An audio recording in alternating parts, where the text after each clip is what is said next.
খালি ডিমের দাম যদি ৪৫ টাকা হয় তাহলে ১ ডজন ডিমের দাম কত? এক হালি ডিমের দাম ৪৫ টাকা। হুম। উম, তাহলে ১ ডজন হুম। ও ১৩৫ টাকা। দর্শক ভাই বললো ১৩৫, এটা রাইট নাকি রং আপনারা কমেন্ট করে জানাবেন। পরবর্তী কোয়েশ্চেন সেটা হচ্ছে একটি ডিম যদি ৩৩ টাকা হয় তাহলে ২ হালি ডিমের দাম কত? একটি ডিম ৩৩ টাকা। হুম। আর তাহলে ২ হালি ডিমের দাম কত?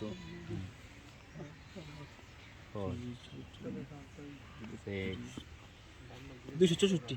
দর্শক ভাই বলো 264, এটা রাইট নাকি রং আপনারা কমেন্ট করে জানাবেন।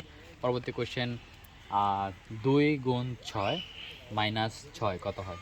২ গুণ ৬ মাইনাস ৬ ৬। দর্শক ভাইয়ের উত্তরটা রাইট নাকি রং আপনারা কমেন্ট করে জানাবেন। পরবর্তী কোয়েশ্চেন ১,০০০ টাকা থেকে ২৫০ টাকা বাদ দিলে কত থাকে? ১,০০০ টাকা থেকে ২৫০ টাকা বাদ দিলে কত থাকে? ৭৫০। দর্শক ভাই বললো ৭৫০, এটা রাইট নাকি রং